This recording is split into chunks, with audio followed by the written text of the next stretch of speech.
Ang kwento ni Tomby.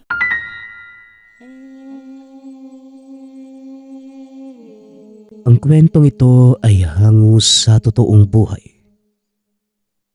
Mula ito sa isa nating tagapakinig.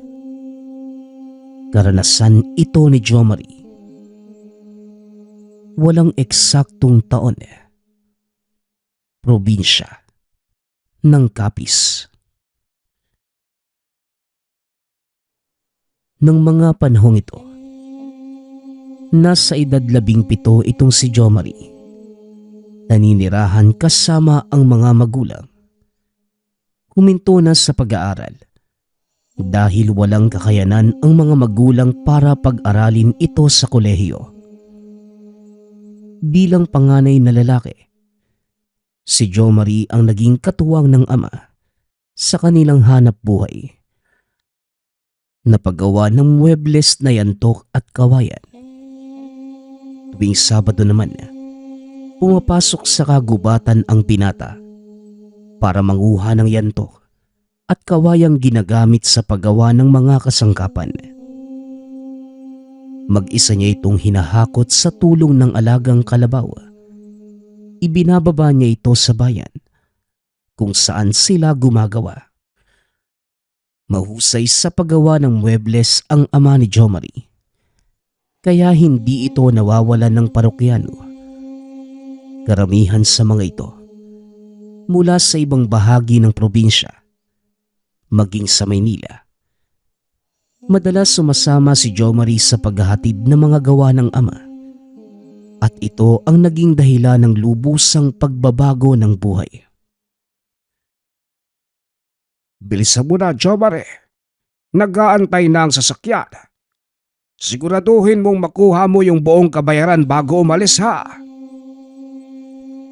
Wika ni Tatay Lucas matapos ikarga ang biniling muebles sa kanila. Dadalhin ito sa bayan ng Mambusaw. Karatig bayan ito ng Dumalag. 30 minutong biyahe bago makarating sa lugar. Tara na ho, Manong, para maaga tayong makabalik. Wika naman ng binata sa driver. Ay nako, sayang. Pista pa naman sa pupuntahan natin. Bakit hindi muna tayo mananghalian? Sandali lang naman yon. Tugon naman ni Mang Digong. Sandali lang ha. Magpapaalam lang ako kay tatay. Baka mamaya mapagalitan tayo Wika ni Jomari. Muling bumaba ng sasakyan ang binata at nagpaalam sa ama. O sige, basta wag lang magpapaabot ng gabi, ha? Hoy Digong, wag kang iinom. Baka mamaya madisgrasya pa kayo. Wika ng matanda. Ako na pong bahala kay Mang Digong, tay. Kakain lang naman po kami doon Tapos uuwi na din kagad. Wika ng binata. Matapos umalis na ang mga ito. Pagkarating sa bayan ng Mambusaw, ibinaba ng dalawa ang mga kargang muebles sa harap ng tahanan ng bumili na mga ito. O tara na, sakto at medyo maaga pa. Baka maabutan pa natin silang nagluluto. Mas masarap kumain ng inihaw na sariwang karne ng baboy. Wika ni Mang Digong. Hindi naman kalayuan mula sa bayan ang baryong nagdadaos ng kapistahan. Kaya naabutan pa ng mga ito ang kanilang pupuntahan na naghihiwa ng bagong katay na baboy. Ay mga pinsan ko, ang may-ari ng bahay na yan. Kaya huwag kang mahihiya, ha. Akong bahala sa'yo. Wika ni Mang Digong. Binati ito ng mga naroon. Nang makitang papasok na sa bakuran, ipinakilala din ni Mang Digong ang binata sa mga pinsan. Dahil hindi naman ito kilala ang mga taong naroon. Naupo ang binata sa sulok habang pinapanood ang pagkakatay ng baboy. hanggang sa napansin nito ang isang lalaking naglalakad papunta sa likod ng bahay. Bitbit nito ang kapirasong atay ng baboy. Ang buong akala ni Jo Marie, pupunta lamang ito ng kusina, kaya hindi niya ito gaanong pinagtuunan ng pansin. Ngunit napatayo sa kinauupuan ng binata nang makita nitong isinubo ng lalaki ang hawak na atay. Takam na takam niya itong inunguya habang nakikiramdam sa mga kasamahang abala sa kani-kanilang ginagawa. Tila bumaliktad ang sikmura ni Jo Marie nang makita ang ginagawa ng lalaking yun. Napansin naman ito ni Mang Digong, kaya nilapitan siya ng matanda. Ayos ka lang ba, Jo Marie? Bakit parang namumutla ka? Tanong ni Mang Digong. Kasi Manong, yung lalaking yun nakita kong kinakain niya yung atay ng baboy. Si Budong? Oo, normal sa mga taga dito ang kumain ng hilaw na atay ng baboy. Masarap kasi yon, lalo pag bagong katay. Po, ibig sabihin, aswang po ang taong yon? Hindi. Nakasanayan lang, Jo Marie. Ikaw talaga, kung ano-ano ang iniisip mo. O siya, tara doon tayo sa loob ng bahay. Nakahanda na ang pagkain. Nagpaalam na din ako sa mga pinsan kong hindi tayo magtatagal. Wika ni Mang Digong.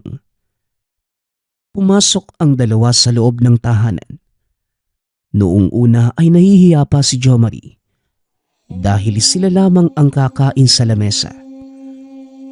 Ngunit nang lumabas mula sa kusina ang isang dalaga na may dalang pagkain, tila ginanahan ang binata. Nakalimutan ang mga nasaksihan. Naupo ito, kumuha ng plato. Akmang kukuha na sana ng kanin si Jo Marie. Ngunit inagaw ng dalaga ang sandok sa kanyang kamay. Ako na ang kukuha ng kanin para sa'yo. Amin na nga yung pinggan mo. Wika ng dalaga. Iniabot naman ng binata ang plato sa dalaga. Nakatitig ito sa kanya habang nakangiti. Jo Marie nga pala yung pangalan ko. Pwede ko bang malaman yung sayo? Evelyn, yan ang pangalan ko. Heto na ang kanin mo. Pumili ka ng ulam. Ako na din ang maglalagay sa plato mo. Wika ng dalaga. Itinuro naman ng binata ang inihaw na karneng baboy. Dahil naalala nito ang sinabi ni Mang Digong. Sarap na sarap sa pagkain ang binata habang kausap si Mang Digong at Evelyn. Maya-maya pa, pumasok ang lalaking nagngangalang Budong. May dala naman itong dugo na nakalagay sa planggana. Manong Digong, bakit hindi nyo na lang antayin yung dinuguan? Mabilis na lang naman tong maluto Sakto lang siguro ito. Pagkatapos yung kumain, nang makapagbao naman kayo pa uwi. Wika nito. Bigla na namang naalala ni Jo Marie ang ginawa ng lalaking yun. Lalo pat nakita nito ang sali-saliwang ngipin at ang dugo sa gilid ng labi ni Budong. Biglang nawala ng gana sa pagkain ang binata. Saktong ilang subo ng kanin na lamang ang natitira sa plato. Kaya pilit na lamang itong inubos at kagad nang tumayo. Maraming salamat sa pagkain ha. Busog na busog ako. Salamat din sa'yo, Evelyn ha. Sigurado ka ba na ayos na yung kinain mo? Oo, ayos na yon. bundat na nga yung tiyan ko. Sayang naman. May suman pa naman sana akong ihahain. Alam ko na. Ipagbabalot na lang kita ha. Para matikman mo naman yung niluto ko. Wika ni Evelyn. Dali-dali itong tumakbo papunta sa kusina. Nagbalot ng suman para sa binata. Naku, ang dami naman ng binalot mo, Evelyn. Pero maraming salamat ha. Hindi ko to tatanggihan. Paborito ko kaya to. Wika ng binata. Matapos ay nauna na itong lumabas ng tahanan at kagad namang sumakay sa kanilang sasakyan. Nakita nitong papalabas na din si Mang Digong. Bit-bit naman ang lalagyang puno ng bagong lutong dinuguan.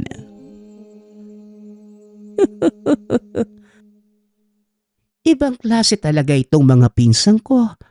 Siya na, tara na. Umalis na tayo at baka abutin pa tayo ng pagsikip ng daan sa kabisera.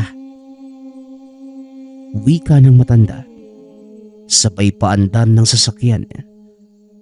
Habang nasa daan binuksan ni Jomari ang lalagyan ng sumang ibinigay sa kanya ni Evelyn. Ngunit sinaway ito ng matanda. Kung meron ka mang hindi dapat kainin mula sa bahay ng pinsan ko, yon ay ang lutong suman ng nanay ni Evelyn. Itapon mo na yan ngayon din, Jomari. Po, bakit naman po, Manong? Sayang naman kung itatapon ko lang. Basta sundin mo lang ang sinabi ko, Jomari, kung ayaw mong mapahamak. O sige, doon na lang sa walang masyadong tao. Nakakahiya eh. Pero ano po ba yung meron sa nanay ni Evelyn? Basta, wag ka nang magtanong pa dahil sikreto yon ng kanilang pamilya. Kami lamang din ang nakakaalam at hindi ko yon pwedeng sabihin sa'yo. Tugon ni Mang Digong. Hindi na nagtanong pa si Jomari. Nilabag nito sa harapan ng inuupuan ng lalagyan ng suman. Sumandal hanggang sa makatulog na lamang sa biyahe. Nagising ang binata nang huminto na sa tapat ng kanilang pagawaan ng muebles ang sasakyan. O mabuti naman at nandito na kayo. Siya nga pala, Jomari. Nakuha mo ba yung bayad ng tao? Oo naman po, tay. Ito po. Wika ng binata. Sabay abot ng pera sa ama. Dire-diretso na itong pumasok sa loob ng pagawaan. Sinimula ng paglilinis ng mga kawayang gagawin nilang muebles. Habang nagtatrabaho ito, narinig niyang tumawag si Mang Digong. O Jomari, ako na lang ang magtatapon nitong suman. Wika ng matanda. Kagad naman itong inawat ng binata. Wag, Manong. Naalala ko wala palang pagkain yung aso namin eh. Eto, ikaw na ang bahala. Basta binalaan na kita.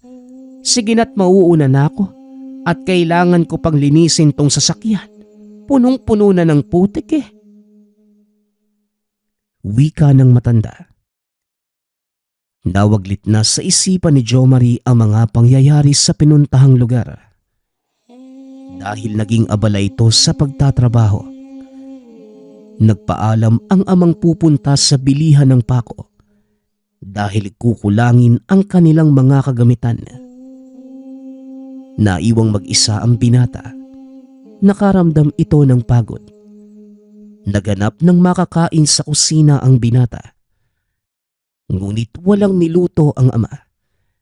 Nakita nito ang dalang suman. Nilapitan at dinampot. Sabay kuha ng kutsara.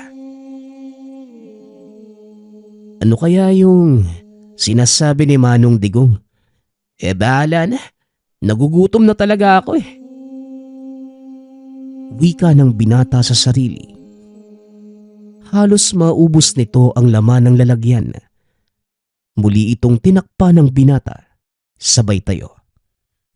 Pinakiramdaman nito ang sarili, ngunit wala naman siyang kakaibang naramdaman, kaya bumalik ito sa pagtatrabaho.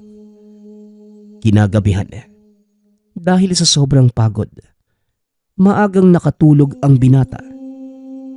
Nagising na lamang si Jomari kinabukasan dahil sa masangsang na amoy mula sa kusina. Meli, ano ba yung niluluto mo? Bakit napakabaho? Tanong ng binata sa kapatid. Wala naman, Manong. Nagigisa pa lang ako ng bawang para sa sinangag.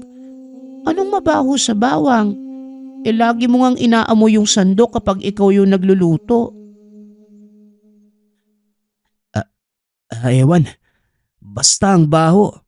Makapagkape na nga lang. Wika ni Jomari. Habang humihigop ng mainit na kape, nakaramdam ang binata na tila may kung anong bumabara sa kanyang lalamunan. Sa isip-isip nito, marahil tatamaan siya ng sipon dahil nakatulog itong walang pang-itaas na kasuotan. Maya-maya pa, dumating na ang ama mula sa paghahakot ng mga kagamitan na pangdisenyo sa ginagawang muebles. Jomari, ikaw na ang magdala ng mga ito papunta sa paghawaan. Dahil dadaan pa ako sa kabisera. Gusto daw akong makausap ni Kapitan eh. Sige po tay, pupunta na lang po ako doon maya-maya. Uubusin ko lang po itong kape ko. Wika ni Jomari. Pagkatapos nitong magkape, tumayo ang binata upang dalhin sa kusina ang tasang pinagkapehan. Habang naglalakad, nakaramdam ng biglaang pagbigat ng katawan ng binata. Putik na yan. Parang tatamaan pa talaga ako ng trangkaso. Ang dami ko pa namang gagawin ngayong araw. Bahala na nga. Wika ni Jomari. Sa kabila ng masamang pakiramdam, pinilit ng binatang magtrabaho. Hindi ito nagpapahalata sa ama dahil siguradong pauuwiin siya nito. Ngunit habang tumatagal, lalong lumalala ang pakiramdam ni Jomari hanggang sa hindi na nito nakayanang tumayo. At para hindi mahalata, nagpaalam ang binatang doon matutulog sa kanilang pagawaan. Atay, dito na muna ako matutulog ah. May tatapusin lang ako. Ikaw ang bahala. May bigas naman dyan at sardenas. Magsaing ka na lang kung sakaling magutom ka. Tugon ng matanda. Matapos ay naglakad na ito pauwi. Nang makalayo na ang ama, isinara ng binata ang pinto ng pagawaan. Nahiga sa papag. Nakaramdam ito ng pagkahilo at maya-maya pa, bigla na lamang naduwal. May kung ano itong nararamdaman sa kanyang dibdib na parang nakabara. Ngunit kahit anong gawin, hindi niya ito magawang ilabas. Kinabukasan, nadatnan ni Mang Lucas na nakahiga ang binata. Nanginginig. Basang-basa ng pawis ang suot nitong damit at nang hawakan ng matanda ang noo. Nagulat ito dahil inaapoy ng lagnat si Jomari. Mahabaging langit. Ang taas ng lagnat mo, anak. Anong nangyari sa'yo? Wala ho to tay. Trangkaso lang ho siguro. Maya-maya mawawala din to. Wika ng binata.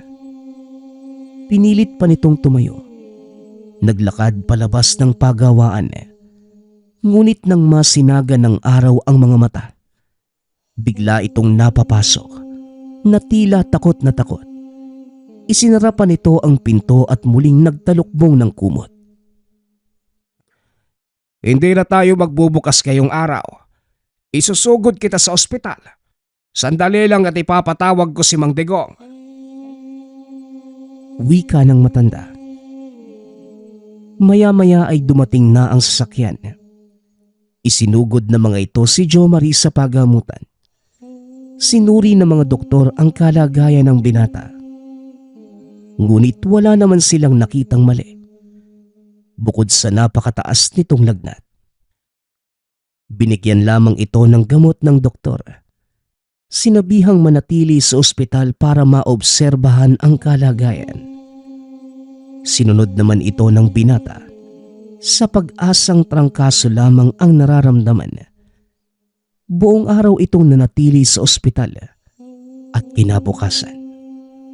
Naging maayos naman ang pakiramdam ni Jo Marie, kaya pinayagan na ito ng doktor na makauwi.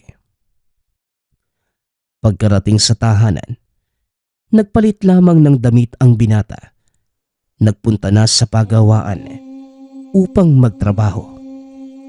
Saktong naroon si Mang Digong dahil may ihahatid silang order sa kabilang bayan. Pambihira, kalalabas mo lang sa ospital, nandito ka na kagad. Para kang kalabaw ah. May kailangan kasi akong tapusin, Manong Kaya walang po ang yung lagnat para sa akin.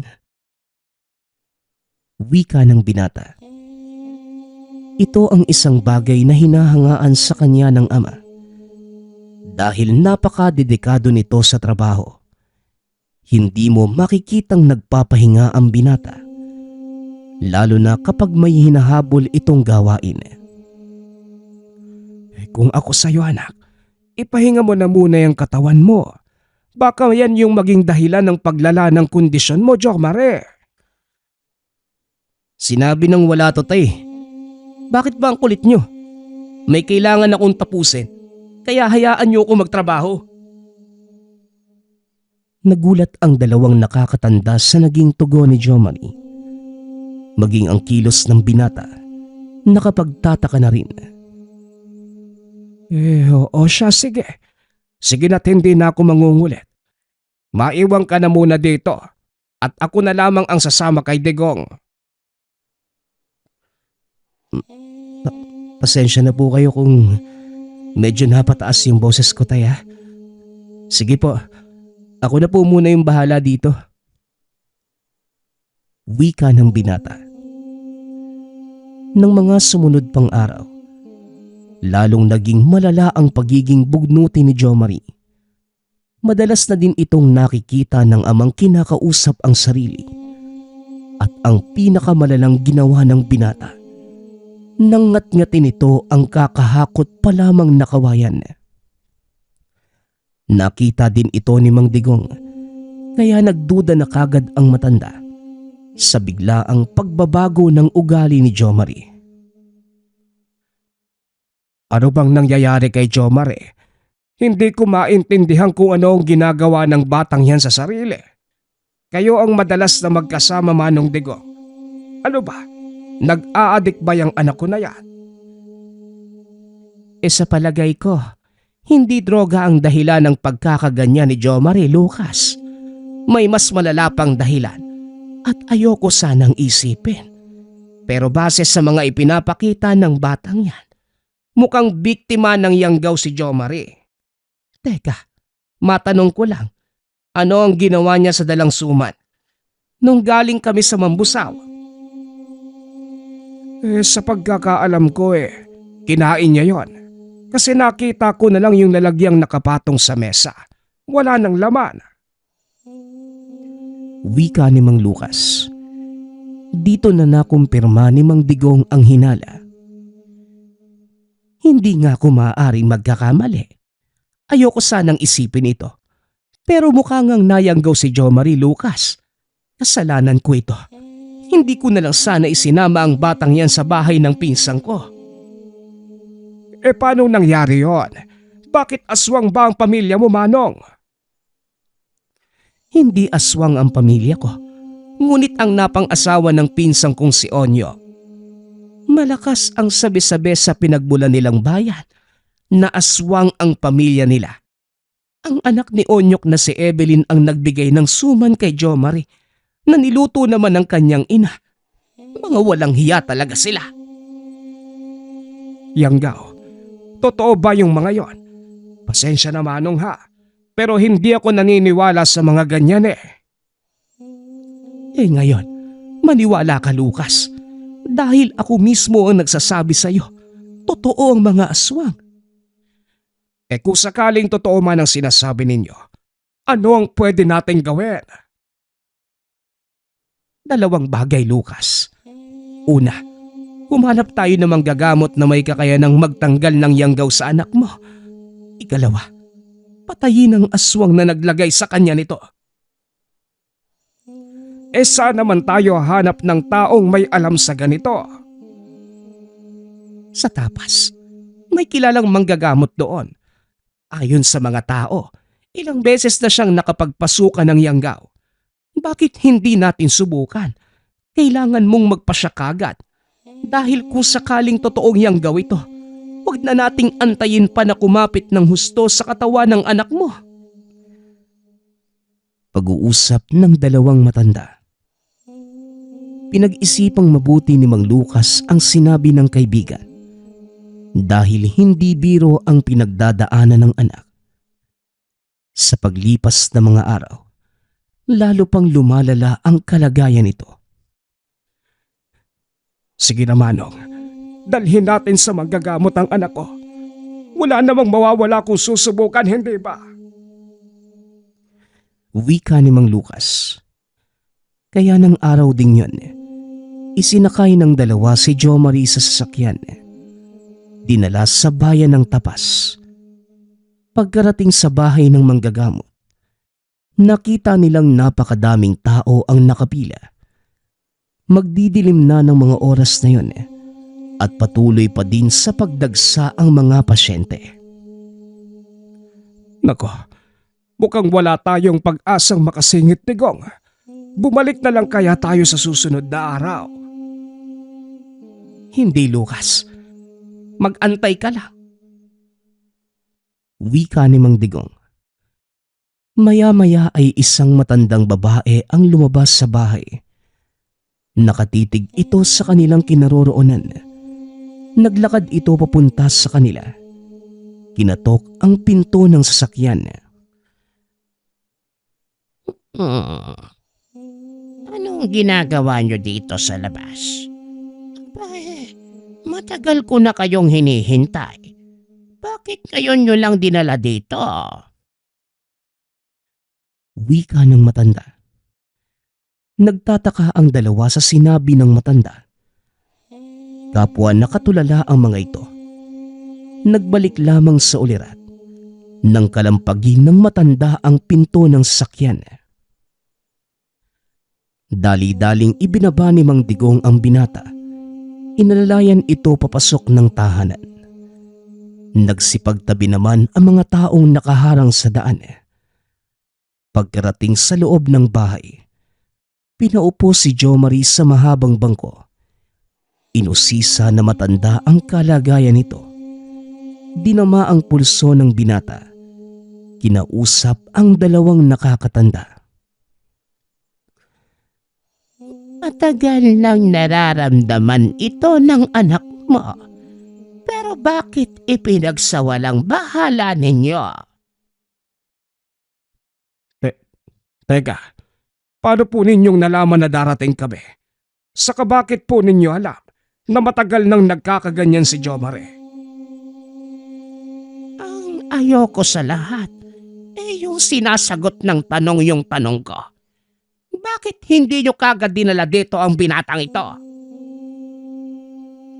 Sa pagkakataong yun, si Manong Digong na ang sumagot. Pasensya na po Tandang Belen. Hindi din po kagad natukoy na yanggaw na pala ang nararamdaman ni Jomari nitong mga nakaraang araw lang po. Una pa lang alam mo na maaari itong mangyari, hindi ba? Pero bakit nagpabaya ka? Tanong ni Aling Belen. Laking pagtataka ng dalawa. Dahil alam na matanda ang buong pangyayari. Kahit si Mang Digong na noon pa lamang di nakapunta at nakipag-usap sa matanda. Wala na po tayong magagawa kung magsisisihan tayo. May maitutulong po ba kayo, Manang? Hindi ako sigurado kung kaya ko pang tanggalin ang sumpa ng yanggaw sa katawan ng binatang ito. Pero gagawin ko ang lahat. Nasa kanya na kung lalaban o susuko na siya.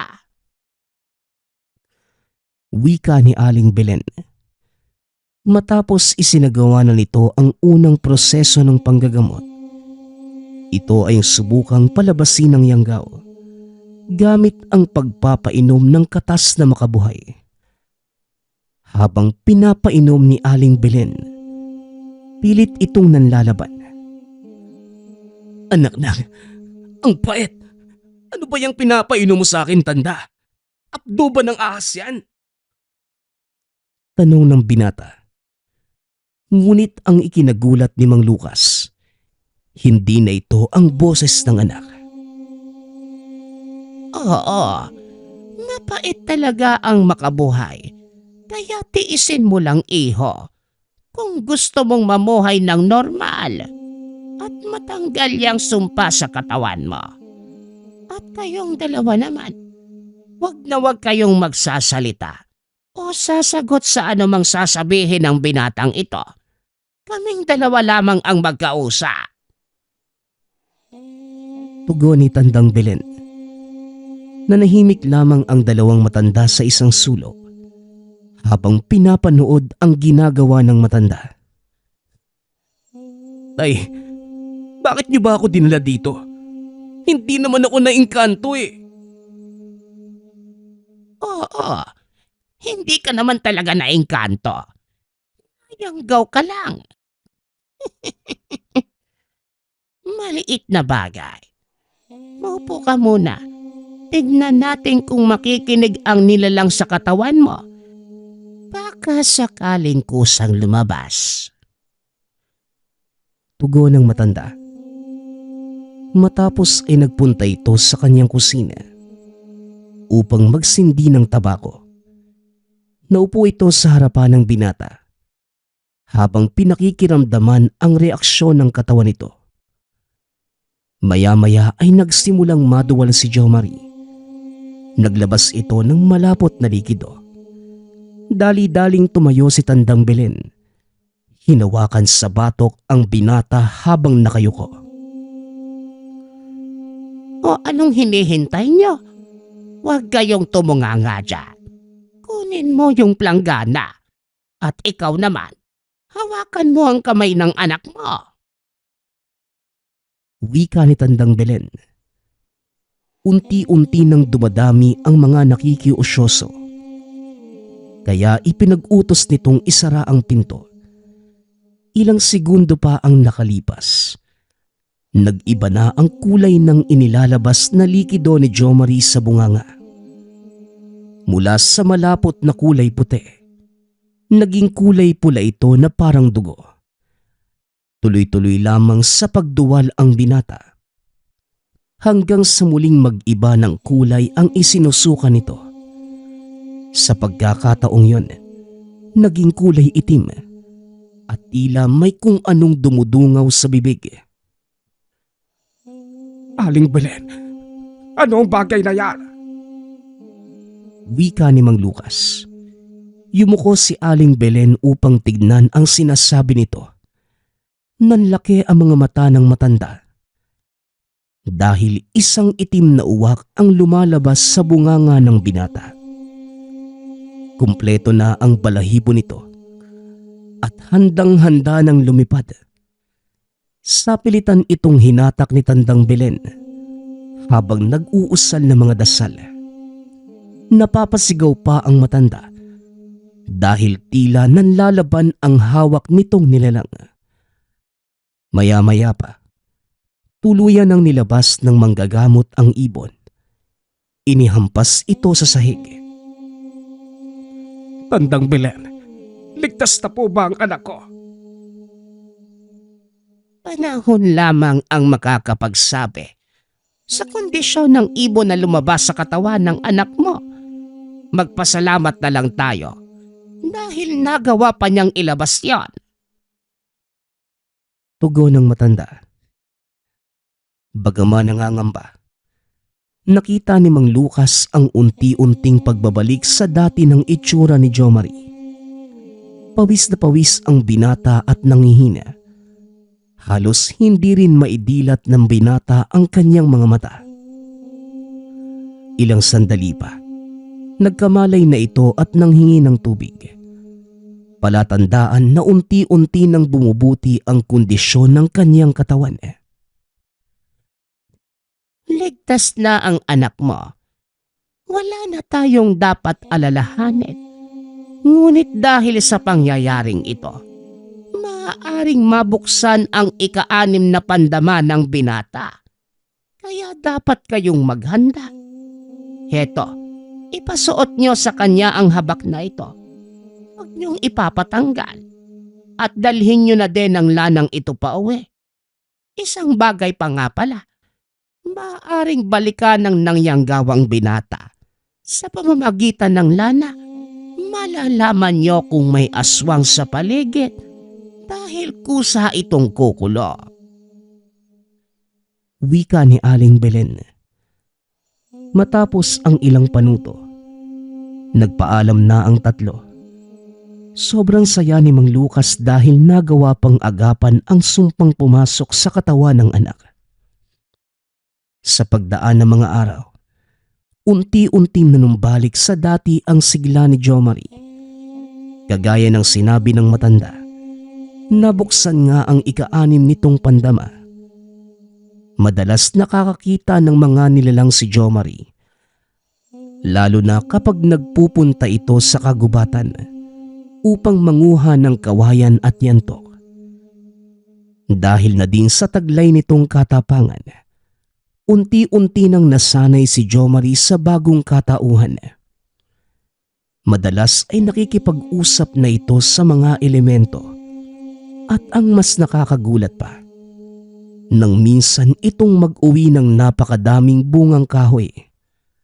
Ayon sa binata, ibinigay ito sa kanya ng isang engkanto.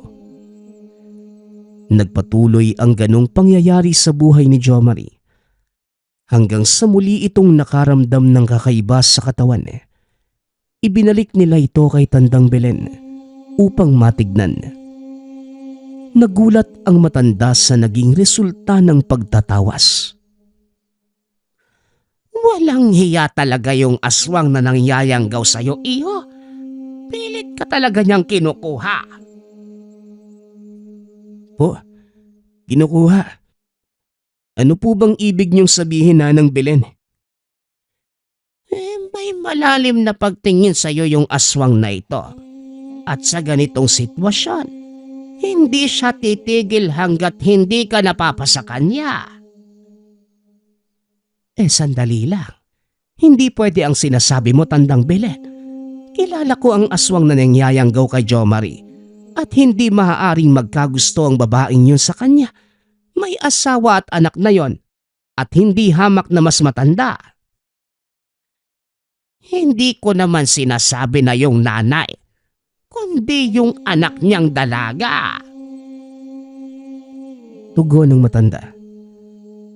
Halos magsabay sa pagbanggit ng pangalan si Mang Digong at Jomari. Teka, si Evelyn yung may gawa nito sa akin? Maaaring tama ka, Tandang Belen. Si Evelyn lang naman ang nag-abot ng pagkain kay Jomari. Kaya pala, nagkukumahog siyang pagsilbihan ako. May binabalak palang hindi maganda ang lintik na babaeng yun.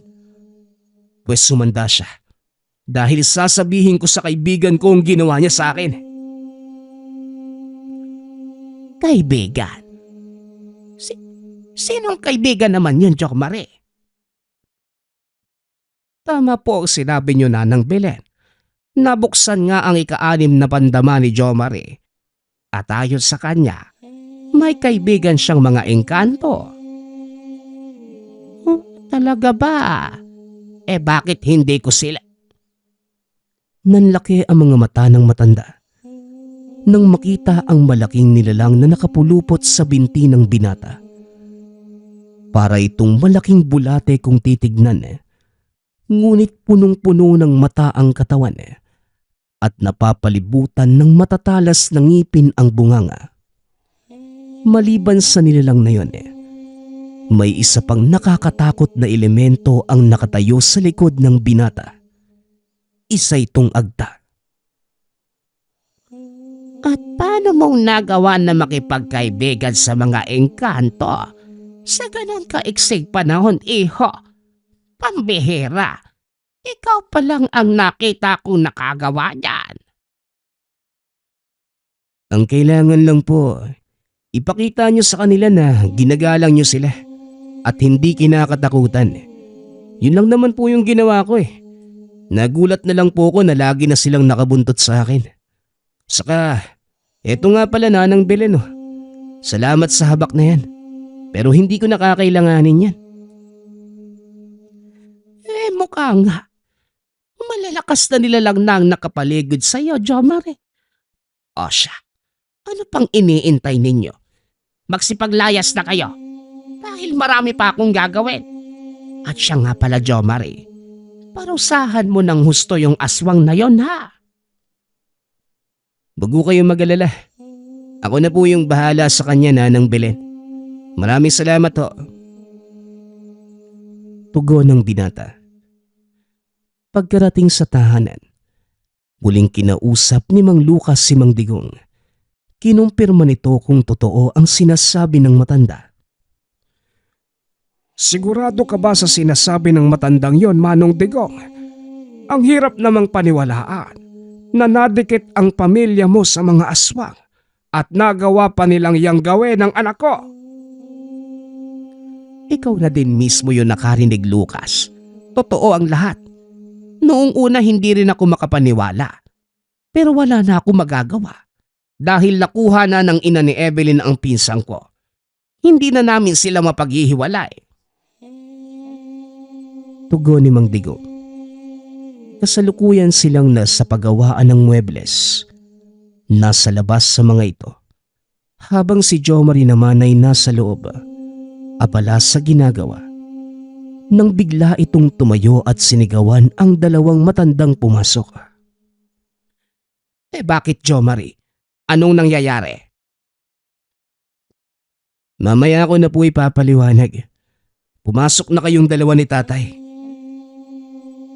Tugon ng binata.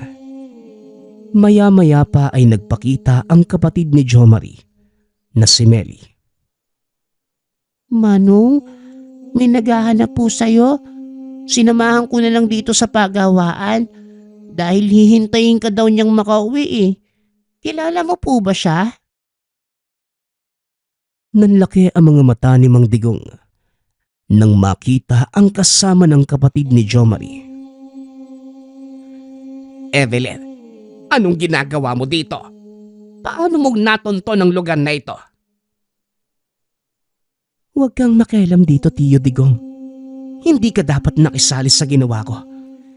Ikaw ang dahilan kung bakit nabigo ang plano namin ni nanay.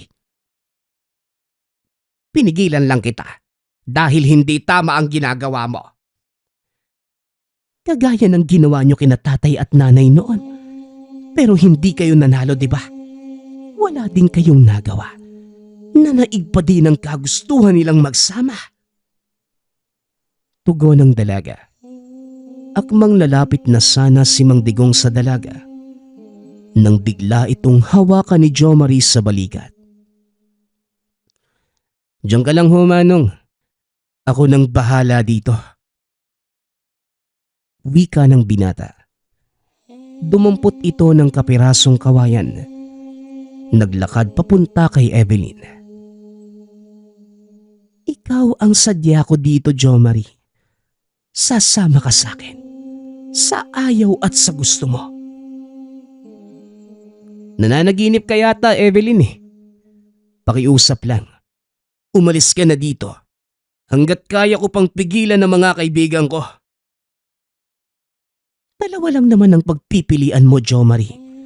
Sundin ako o makitang mamatay ang isa sa mga kaanak mo. Huwag mo akong tatakutin, Evelyn.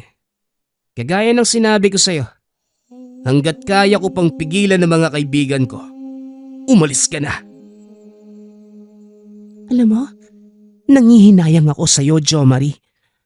Alam mo ba na ang nilagay ko sa iyong katawan pwedeng magbigay sa iyo ng buhay na walang hanggan? Kagaya namin. Sinayang mo ang pagkakataon, Jo Marie. Kaya imbes na makinabangan ka ng iba, papatayin na lamang kita. Laking gulat ni Jo Marie dahil bigla siya nitong dinamba. Mabuti na lamang at natamaan ng paa nito si Melly, dahilan para tumilapon ang dalaga.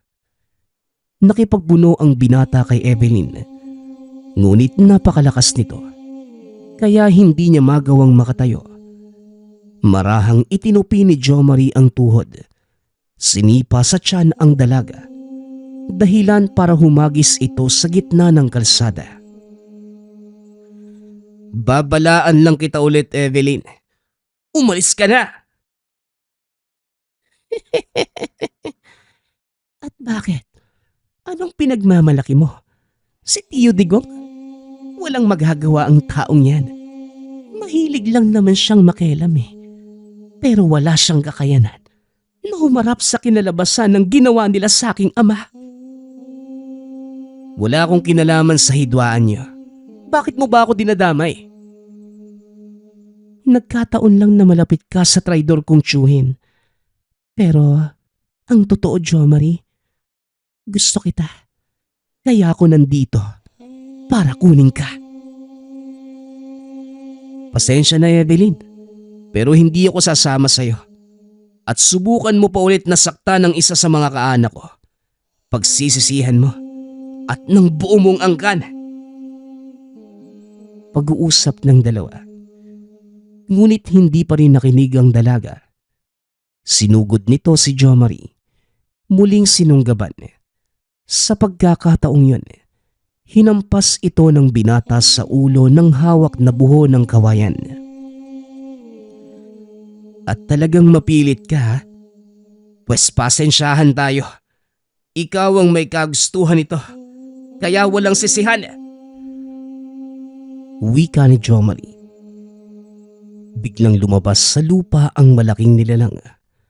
Malabulate ang katawan, na punong-puno ng mata. Pumulupot ito sa katawan ng dalaga, ngunit nagawa pang makatakas. Muling sinugod ni Jo Marie, at sa pagkakataong yun, sinalubong naman siya ng malaking pamalo mula sa kung saan. Maging si Melly ay napasigaw nang makita ang nilalang na humambalo sa dalaga. Nakatayo ito sa likod ni Jo Marie. May hawak na putol na puno ng kawayan sa kabilang kamay at malaking bungkos ng tabako naman sa kanan. Hindi makapaniwala si Evelyn sa mga nakikita. Isang banubo at kapre ang nilalang na gumagabay kay Jo Marie. Sa tingin mo, magpapatalo ko ng basta-basta? Nagkaka... Hindi na naituloy ng dalaga ang sasabihin dahil isang tulos ang bumuon sa likod nito. Tumagos sa dibdib ng dalaga ang matulis na kahoy at nang matumba ito, lumantad mula sa likod ang isang babae. Napakabagal niyong kumilos. Buti na lang at hindi pa nakakapagpalit ng balat yung aswang na ito. Kung sakaling nangyari yon, hindi na ninyo siya mapipigilan. Wika ni Tandang Belen. Nagawa nitong mapatay si Evelyn. Nakahinga naman ng maluwag ang binata. Yan ang nagagawa ng pag-ibig. Hay nako, kinonsinte din kasi ng ina ang kagustuhan. Isa pa yan sa malaking problema natin. magiging usap-usapan ang pagkamatay ng pamangking ko. Hindi ka nag-iisip.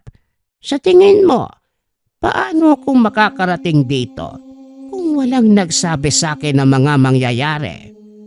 Matagal ko nang sinusubaybayan ng mag-inang ito at sa kasalukuyan nang nakakulong ang nanay ng pamangkin mo. Kaya wala ka nang dapat alalahanin. Wika ni Tandang Belen. Napag-alaman ni Mang Digong na ang pinsan nitong si Budong ang lumapit sa matandang manggagamot para pigilan si Belen. Malaki ang pasasalamat ng mga kaanak ng matanda dahil sa wakas, napatid na ang lahi ng aswang na dumikit sa kanilang pamilya. Dinala ni Mang Digong ang bangkay ni Evelyn pabalik ng Mambusawa.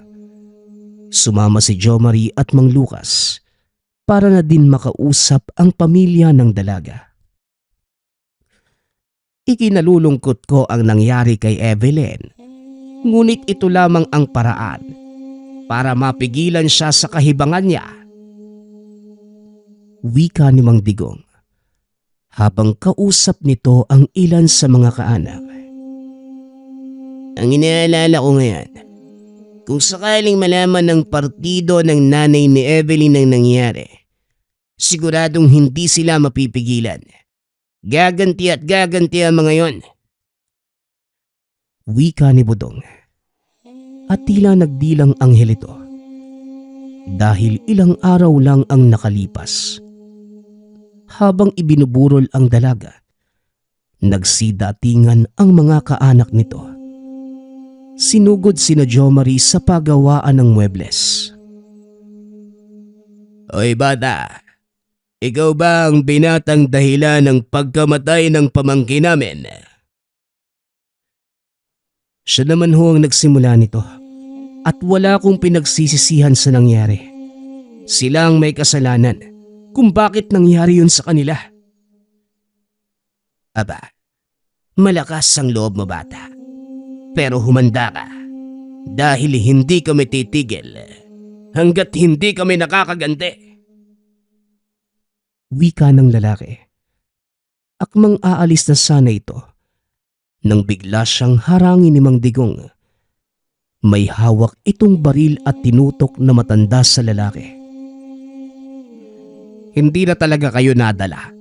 Sa tingin mo makakalis ka pa dito? Wika ni Mang Digong. Napaatras ang lalaki at nilingon si Jomari. Bakit kailangan ko pang antayin yung pagbabalik mo? Kung ngayon pa lang, pwede na kitang ipakain sa kaibigan ko.